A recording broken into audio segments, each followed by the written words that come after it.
La guerre des deux femmes, le secret que peu ont compris.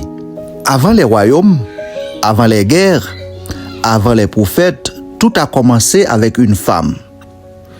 Et l'histoire du salut a aussi recommencé avec une autre. Ce que beaucoup ignorent, c'est que la Bible cache un miroir gigantesque entre Ève et Marie.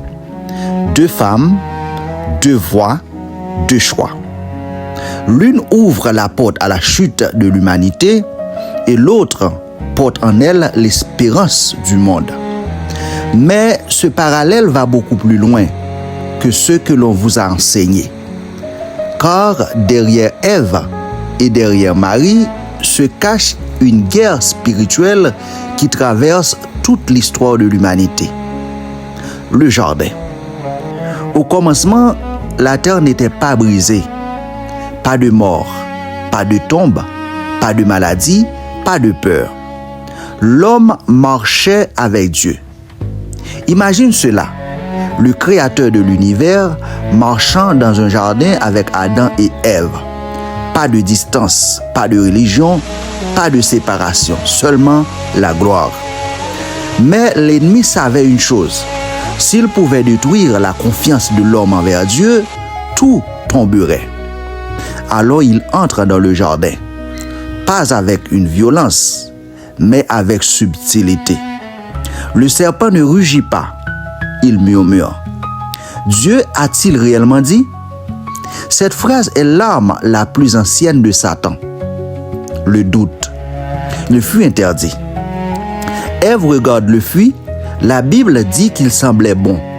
C'est ça le piège. Le mal ne vient presque jamais avec un visage monstrueux. Il vient beau, séduisant, brillant. Et soudain, la main d'Ève se tend. Le fruit est pris, le silence tombe. Imagine ce moment.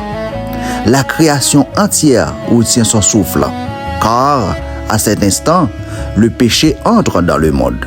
La peur naît, la honte apparaît, l'homme se cache de Dieu. Celui qui dominait la terre commence à fuir dans les arbres.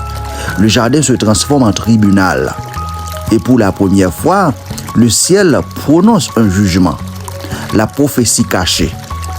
Mais au milieu du jugement, Dieu prononce une parole étrange, une prophétie. La descendance de la femme écrasera la tête du serpent. Pourquoi la descendance de la femme? Dans l'ancien monde, on parlait toujours de la descendance de l'homme. Mais ici, Dieu annonce déjà une naissance surnaturelle. Comme si, des siècles avant Jésus, le ciel préparait déjà le plan du salut. Le serpent avait gagné une bataille, mais Dieu préparait déjà la guerre finale. Marie, la femme oubliée. Des siècles passent, des empires montent et tombent.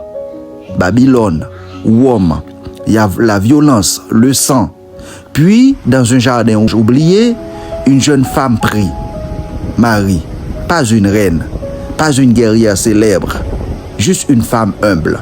Et soudain, la lumière du ciel envahit la pièce. Un ange apparaît. Mais remarquez le contraste.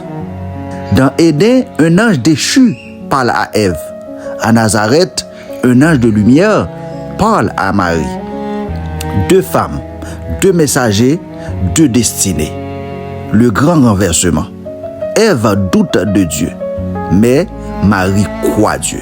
Ève saisit ce qu'elle ne devait pas prendre, mais Marie reçoit ce qu'aucun humain ne pouvait mériter.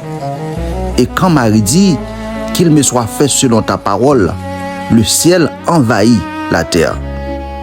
L'enfant qu'elle porte n'est pas un roi ordinaire, il est appelé Emmanuel, Dieu avec nous.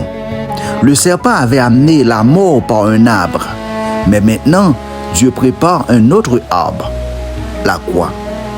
Le nouvel Adam. Adam échoue dans un jardin. Jésus triomphe dans un autre jardin. Adam désobéit devant un arbre. Jésus obéit jusqu'à mourir sur un arbre. Le premier Adam apporte la condamnation. Le nouvel Adam apporte la vie. Et pendant que le ciel devient noir sur Golgotha, Le serpent croit avoir gagné encore une fois, mais il ne comprend pas. La croix n'est pas une défaite, c'est un piège divin. Car 3 jours plus tard, la pierre roule, la mort tremble, l'enfer panique et le tombeau devient vide. Le combat continue. L'histoire d'Ève et Marie, pas seulement une vieille histoire biblique, mais c'est ton histoire. Chaque jour, 2 voix parlent encore. La voix du serpent. Dieu te prive. Fais ce que tu veux, car tu n'as besoin de personne. Et la voix de Dieu, fais-moi confiance. Je peux restaurer ce qui est brisé. Viens à moi. Le combat du jardin continue dans chaque âme humaine. Conclusion. Une femme a tendu la main vers une fuite et le monde est tombé. Une autre femme a ouvert son cœur à Dieu et le Sauveur est venu. Ève a vu un arbre de mort. Marie a porté celui qui vainc la mort. Et aujourd'hui encore, l'humanité se tient entre 2 voies. Le doute ou la foi. La chute ou la rédemption. Le serpent ou le sauveur. Le premier jardin a été fermé par le péché, mais le tombeau vide a rouvert les portes de l'éternité. Écris Jésus est roi dans les commentaires si tu crois que la lumière vaincra toujours les ténèbres.